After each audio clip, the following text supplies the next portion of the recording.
Ryoko's design is shockingly simple compared to a lot of other Magia record characters. There's minimal patterns, mostly wearing large swaths of solid colors with simple little accent patterns on key accessories. It's nice, and gives her a sort of no-nonsense, strength-forward vibe that complements her personality. I really like the splash of bright blue in the middle of the look. There's been several fire-themed designs already in Magia record, and this bright blue contrast gives her just a little bit of uniqueness that helps her design stand apart from the crowd. Simple, straightforward, cute, what's not to love? Chica confuses me. I feel like they had an idea and then sort of lost it halfway in the design. She wished to be surrounded by nature, and she can talk to animals. Clearly, the environment was a big theme going on here, and in some regards, this design executes that concept really well. The leaf-shaped soul gem is especially cute with her little flower crown. We have nature greens all across the design, and I like that the cut of her sleeves mimics the shape of the flower petals she's wearing, and that's all good. But why the heck is her weapon dual axes? I guess there might be a lumberjack concept or something, but I don't know. Aren't these things sort of, like, meant for chopping down nature? Gimli over here running into Fangorn Forest, pissing off the trees with his dual axes? Apart from that, the pattern on her scarf and across her tummy area feels so haphazard and busy and kind of becomes an eyesore. Such neat ideas, overshadowed with confusing missteps. Asahi's design is a really unique aspect to go with her personality. She's secretly a big military buff, and while on one hand I really love how much this design leans into that idea, it's cute seeing how they magical girlified a military jacket, giving her a very standout look compared to most magical girls in and out of Magia record. But on the other hand, I don't know, I guess your secret's out every time you transform, right? Whatever. It's also cool because her magical ability lets her speak with the dead, and interpreting this death relevance with a soldier on a battlefield idea is just a really smart extra level that makes her so cool to me.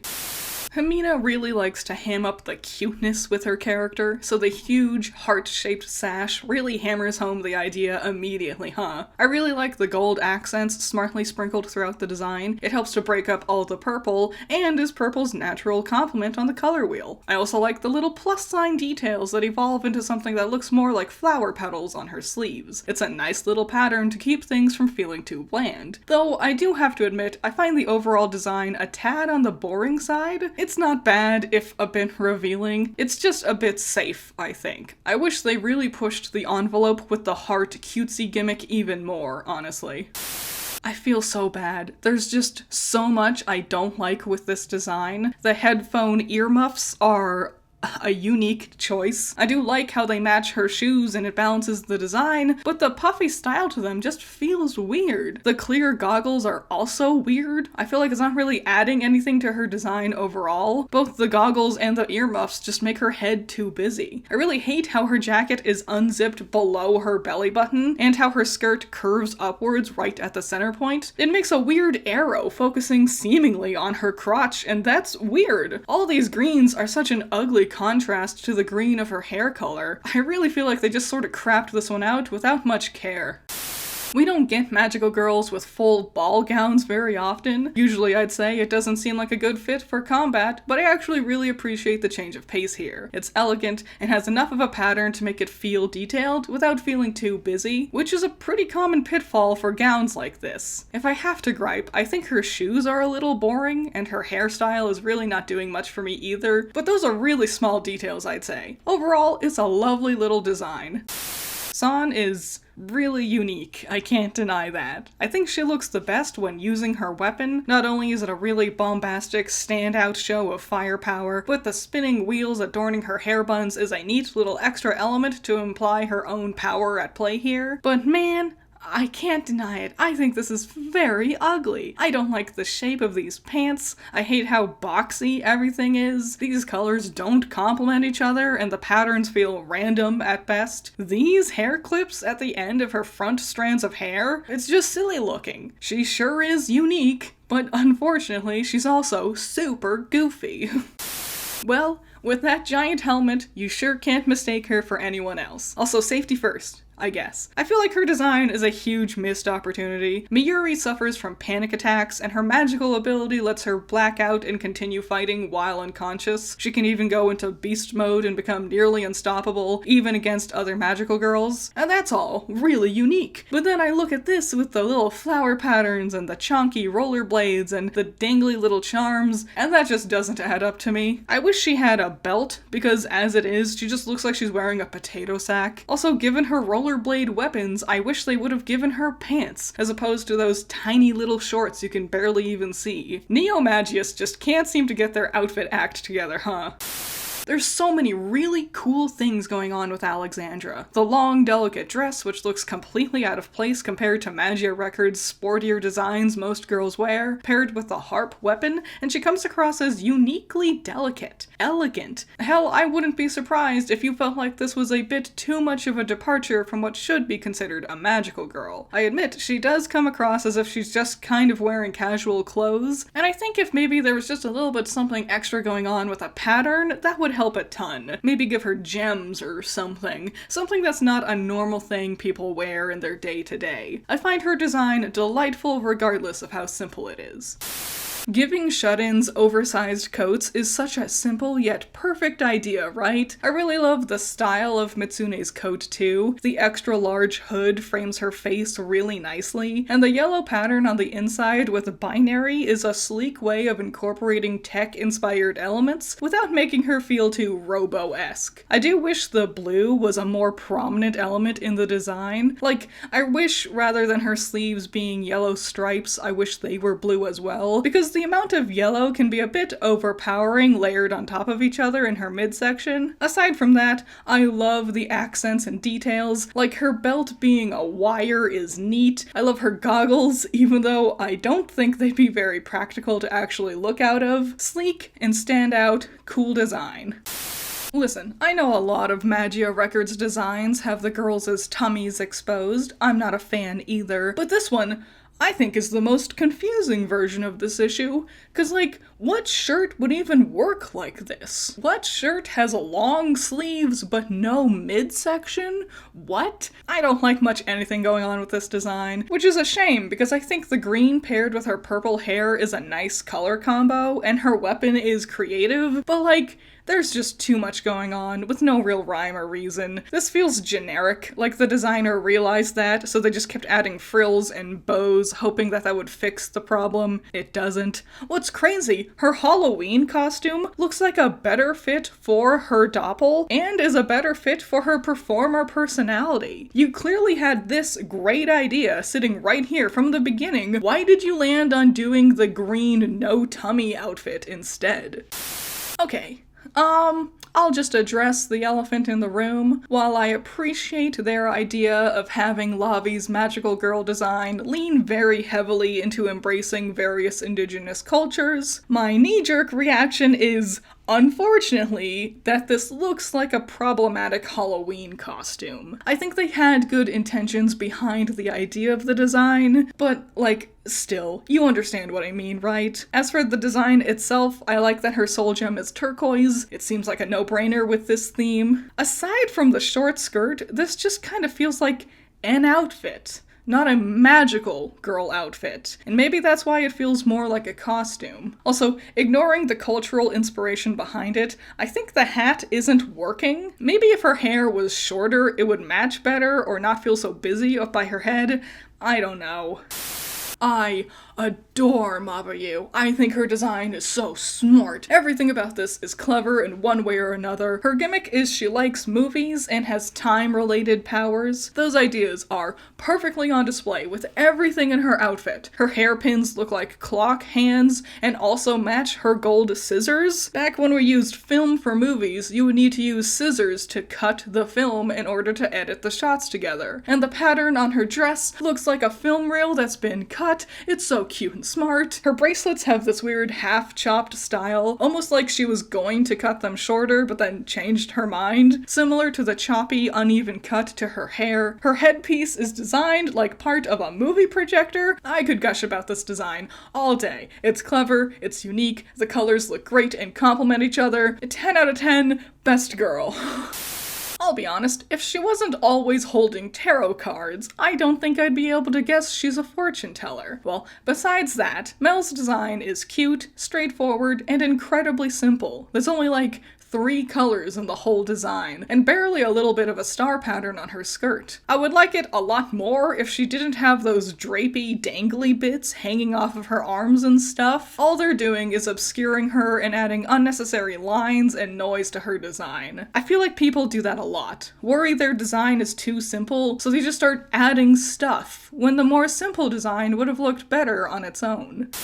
Kane's the only magical girl who looks like she'd save me from a witch and then just steal my wallet. But for real, the delinquent vibe is a cool idea for a magical girl. In Japan, dyeing your hair blonde is seen as an act of rebelling. Her soul gem looks like a tattoo at a glance. I like those details. Though I gotta admit, she doesn't really look like a magical girl. Perhaps the breaking of tradition is part of that though. Forgoing the usual skirts and frills for insanely casual looking clothes would fit her rebel gimmick. I wish she had a shirt on underneath the jacket or something. You know, you can be a punk and also not accidentally flash everybody all the time. Okay.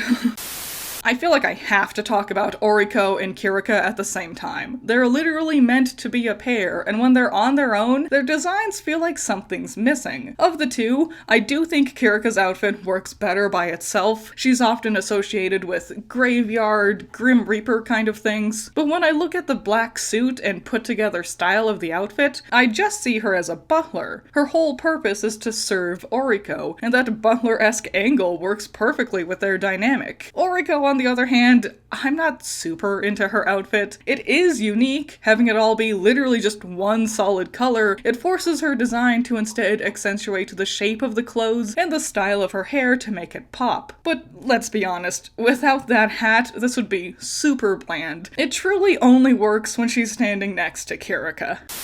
Yuma is much, much younger than most of the other magical girls in the Madoka world, and her design reflects that pretty well. The large mittens and boots emphasize her small frame and makes it feel like a child who's still growing into their clothes. The cat-like hairstyle and accessory, along with the cutesy face on her weapon, further pushes this idea of childishness. It's fine and frilly and executes the gimmick well enough, though I can't deny I also find her outfit rather boring. You don't really get a sense of who Yuma is outside of just being young. Especially since her wish was to save Kyoko, I really would have loved to see Kyoko's influence on her represented somewhere in the design. We could have pushed the limits more with this one.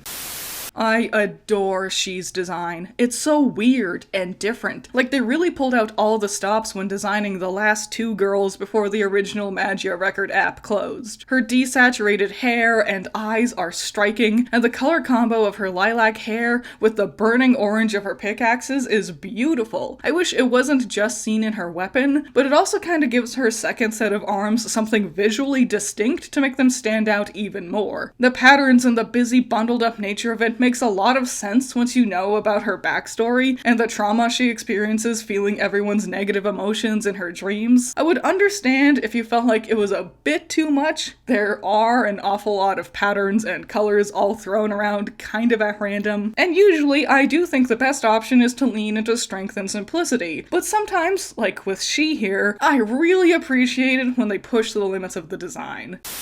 Yu's design is a lot to take in. I've said this a couple of times before, but she barely even reads as a magical girl. She actually more closely resembles a witch you'd expect one of the magical girls in this franchise to fight. Her too wide, stitched up smile and the faint red eyeshadow makes her look almost dead. And the large sundial-esque crest with the ribbons gives the illusion she isn't really humanoid shaped either. Especially when she's wearing her hooves. If you didn't know that those were her weapons, you might mistake them for her actual arms. It's a super memorable design, and I appreciate how reserved it is. There's not many colors, yellow, purples, and reds with some black and white to act as neutral tones. Her otherworldly and creative design is awesome. I hope more magical girls can upset the status quo like we see here. Fun fact, Nayuta is Toka's cousin.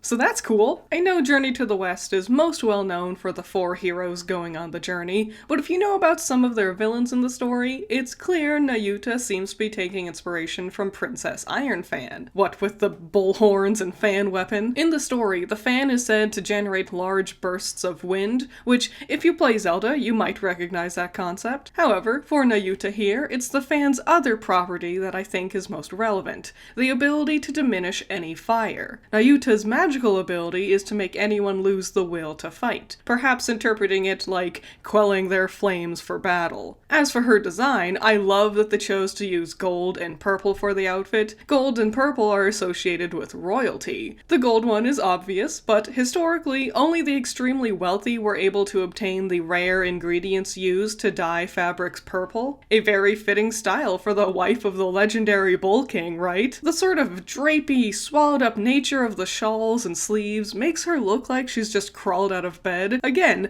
a fitting style for someone whose whole thing is getting people to stop fighting without even lifting a finger. I adore her. I think she's awesome. Fun fact, Mikage is Mitama's younger sister. Wow, and they really do share quite a bit of a family resemblance, huh? Maybe it's the Sailor Moon fan in me, but I am just such a sucker for the hair bun pigtails. They are super cute. Mikage in general is cute. There's not a lot of bells and whistles. It's a pretty straightforward design. It's got enough prominent accessories, like the cute frilly socks or the standout gold details, to help make it feel a bit more magical. The shape of the bow on her back mimics the flow of her pigtails, giving her whole design a cohesive sense of movement. Also, one of the few girls who's wearing pants. With the shorts and the more form-fitted outfit, she definitely comes across as much sportier than a lot of other Magia record designs, but doesn't feel like she's in like a costume compared to like what we've seen with some other girls. It's a bit simple, but I think the simplicity helps those gold details to really lead your eye through the design.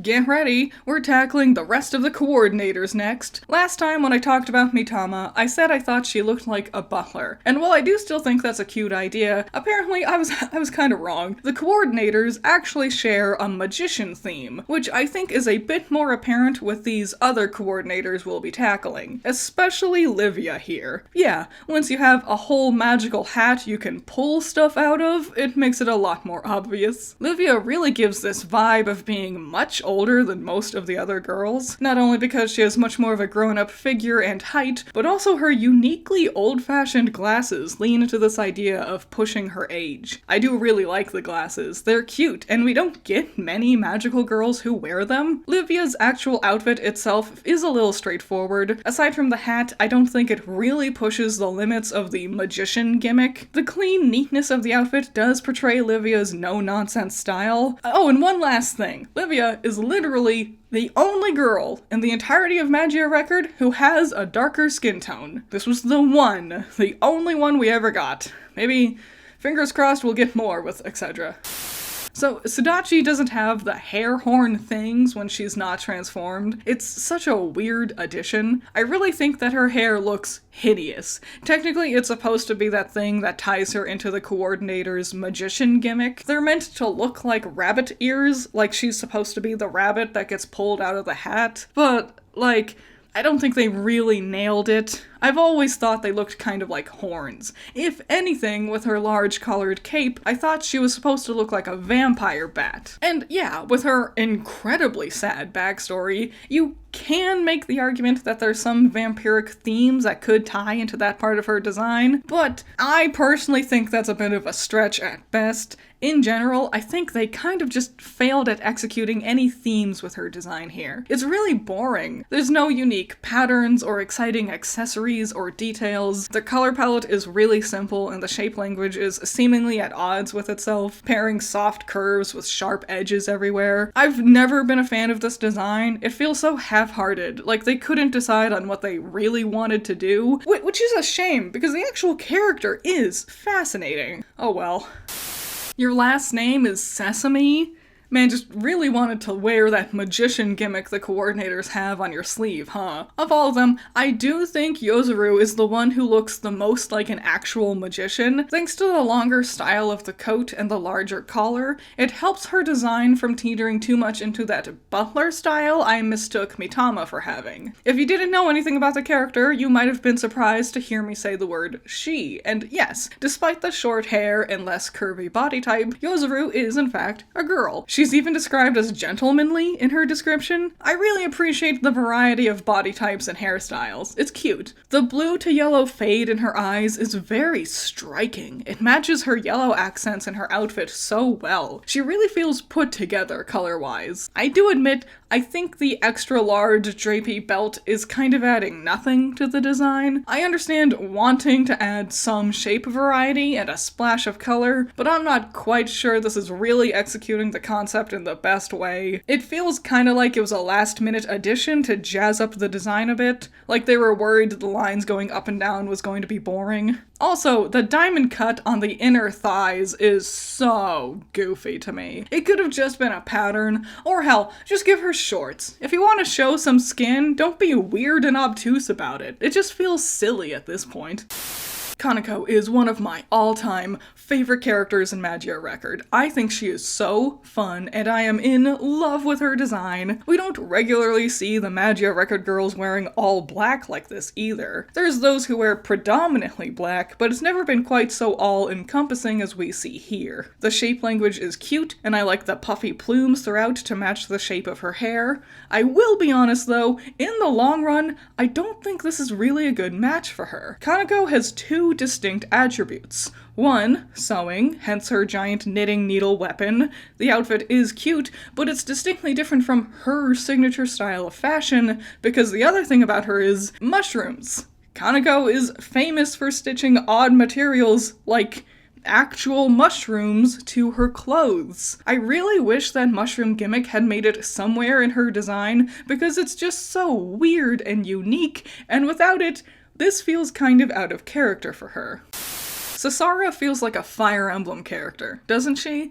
Fittingly so, I'd say. Her big thing is like justice. Like, she literally wished to be a knight to help people. So leaning into classic fantasy attire with her magical girl design feels like a no-brainer. However, you could definitely argue that she perhaps teetered too far into the fantasy and doesn't really read as a magical girl. I personally think this design does work. It's cute, and the almost idol-esque skirt and the jewels feel properly magical in my mind. The super simplified color palette paired with her long straight hair really leads your eye up and down through the design, and then the red matching her eye color is especially nice. My only complaint, I don't like the double collar thing. She feels very strangled, and it's a bit unnecessarily busy all right by her head, but it's not like egregious or anything. It's still a very clean design.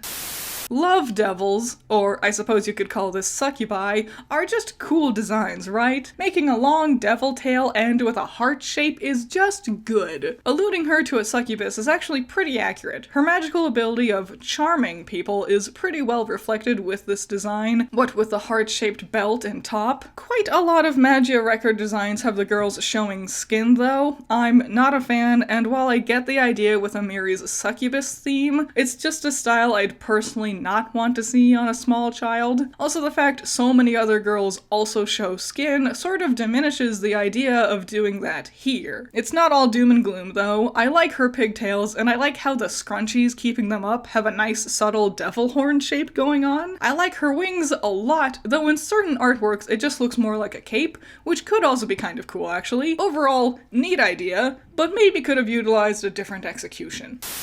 I love brawlers, and Brawler Magical Girl is just fun. Akira's another one of my favorites. I think her super short hair is really cute, especially with the little star pins in it. The predominantly white design means these cool pops of burgundy and red help to accentuate certain elements without changing the silhouette to be too bulky. She comes across as very athletic, like she could be wearing this as just a cool gym outfit too. I appreciate the little hip frill to still give it that magical girl skirt illusion, design, though I admit it might not be super enough to get the idea across. However, there is one major issue with her design. They accidentally made a big ol' oops and they put her soul gem on her fists.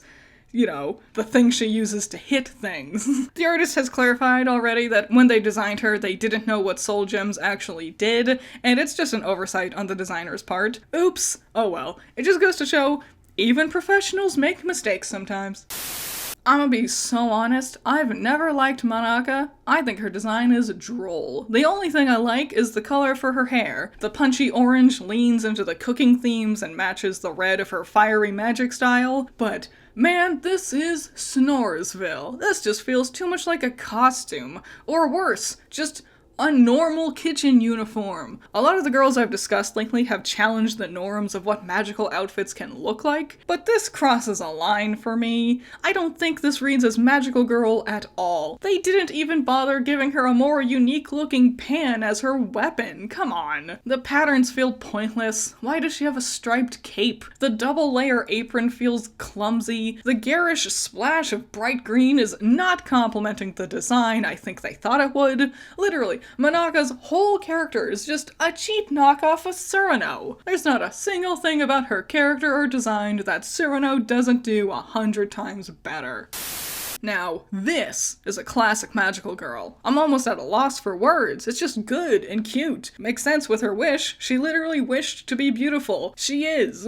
Black, white, and pink look fantastic together to begin with, but I also love the splash of gold threaded into the design to match her long, beautiful hair. It's really well put together, but doesn't feel overwhelming. Also, this is just a good thing to know. If you want a character's hair to drape down over them, it's smart to have their hair accessories go upward. It helps their silhouette from feeling too drapey right around their head. The only actual gripes I have doesn't even have anything to do with her outfit, it's her weapon. Listen, I love me some chonky weapons, I think they're fun, but the thickness of this bow would, it'd be impossible to aim, right?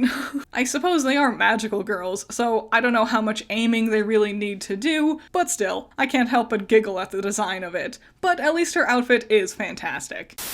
In Madoka Magica, Magia Record, and honestly most all magical girl stories, the main character usually wears pink or has pink hair. This isn't always the case, but it's especially common in the Puella Magi stories. I appreciate that Darc, the magical girl Joan of Arc, does this a little bit different. Her outfit is still all solid pink to keep in line with that color style that we expect from the Madoka universe, but I really like that she keeps her sandy blonde hair. There are several different depictions of the real woman, sometimes depicting her with black hair, sometimes with this sort of dirty blonde. Since Darc's partner, Liz, has the long black hair, I think the natural blonde is a nice contrast and compliment for her. Though, I have to admit, I do find her all pink uniform a tad boring. It's not bad by any means. It looks very protective and has enough extra details to lead your eye through the design, but it's also just awfully plain compared to many of the other outfits we see from the other girls in her story.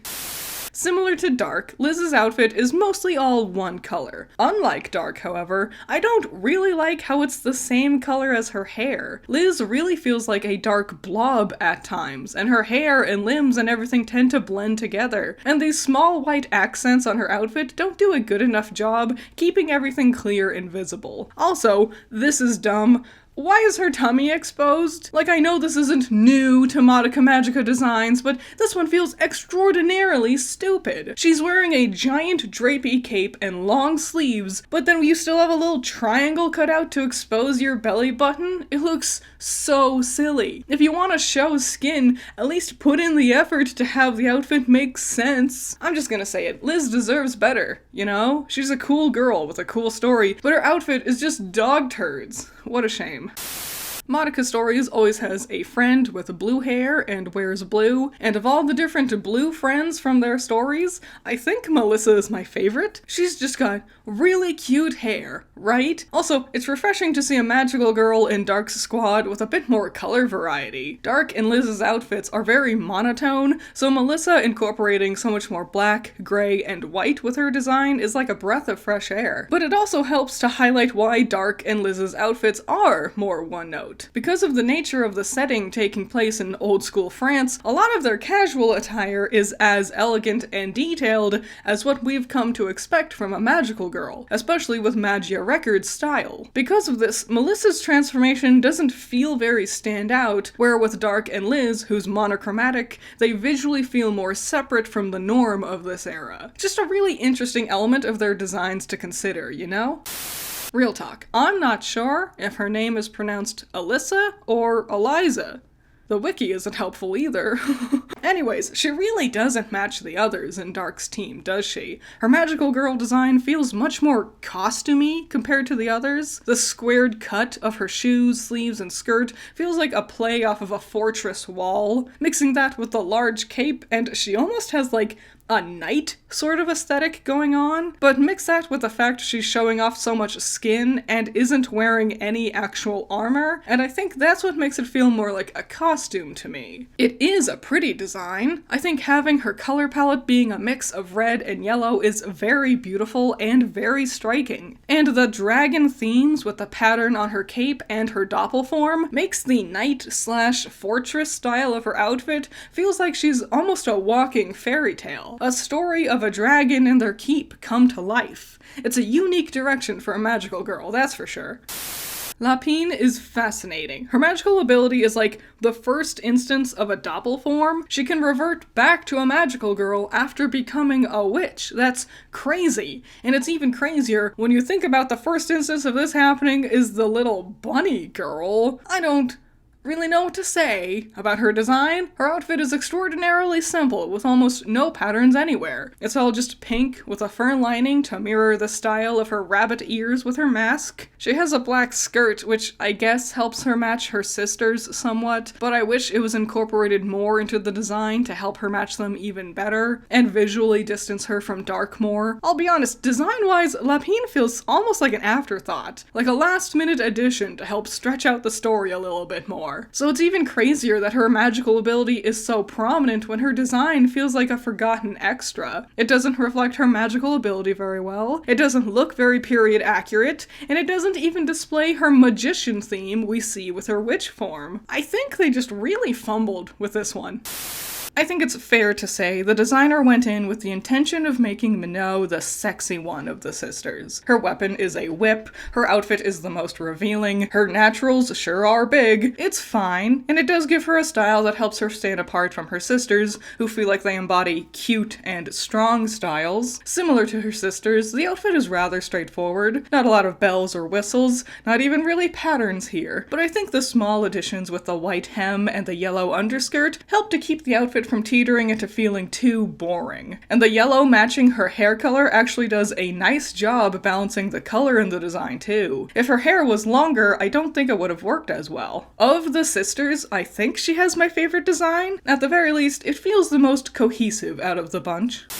Corbeau feels like she was designed to be the parallel to Liz. The long coat feels like it mimics the shape of Liz's outfit, and the overwhelming white color palette also makes it naturally feel like the opposite to her too. Also, she shares that same dumb tummy triangle thing Liz has. Seriously, what's the point of this? Whose shirts are designed to have a triangle cut out right in the front? And don't even get me started on the weird design choice to have this dip happening at the front of her pants. This awesome, cool, scary plague incarnate of a character absolutely ruined by the goofy measures they've taken to show some skin in the weirdest way possible. Sometimes fan service undermines the intention of the character, and Corbeau is a perfect example of that. It's so easy to ignore all the other cool features. The Plague Doctor mask, unique color palette of being all white with black accents, ruined because all I ever see is her stupid tummy spot, and I think it's so dumb looking.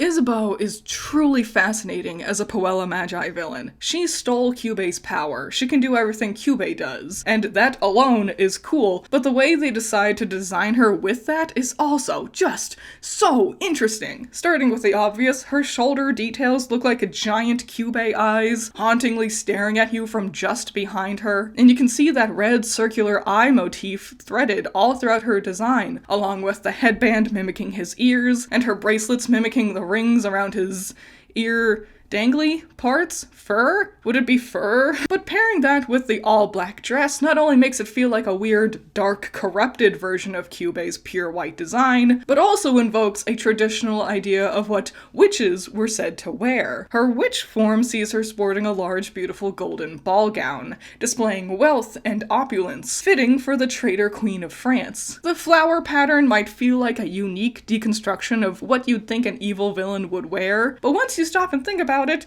once again, they're Kyubei's eyes! An incredibly subtle way of making her outfit feel like it's covered in eyes. Two crazy versions. One that's over the top with representing its themes, and one so subtle that you could reasonably argue with me of my conclusion about the flower pattern and if it's even accurate. Either way, super cool seeing both styles for her. Prunelle is so underrated. You all are sleeping on this icon. She's based on the wife of Nicholas Flamel. You know, the philosopher? I don't know, he's pretty obscure. I'm sure there's no way anyone knows who made the Philosopher's Stone, am I right? Anyways, yeah, she's his wife, and they play with the idea in the most fun ways. Her staff does the caduceus thing, the coiling snakes with the wings. It's called caduceus. It's like a medical symbol thing. That's cool. And her hair does the same coiling style on top of that, which is precious. Her all-white outfit with her long coat gives the impression of resembling a doctor's coat too, you know? Although, she is about 600 years too early to have zippers. Kyubei invented zippers for magical girls. It's confirmed. Her little thin glasses, her hat, and the subtle pattern at the very bottom of her coat. It's not a lot, but those extra little details really tie the design together to keep it from feeling boring. I think she's awesome. Extra special shout out to my $50 patron, Just Some Major. I bet they got a good eye for decoration. Shout out to my $10 patrons, you're all amazing. Andrew, Valhalla Knight, Chamomile, Classy Critic, Genital War Thunder, Jake, Amber, Scaring Crows, Messiah, Jacob, Ben's Sketchbook, Lucien, Wild Pilot, Bunkin Duncan, Hoodie Angel, Ranger, C1 Trooper, Ruby Rune, Lava Rose, Unspoken, Tyrene, Thanos, Pandemonium, Peter, Agiri, Eden, Silverheart Soul, Doki Pokey, Zappy, Wolfgang, Philip, Lollaroni, Marie, MD, Nerf Ned, Video Gamer, Middle Coop, Vermithor, Card Creates, Cat with a Knife, and Rose.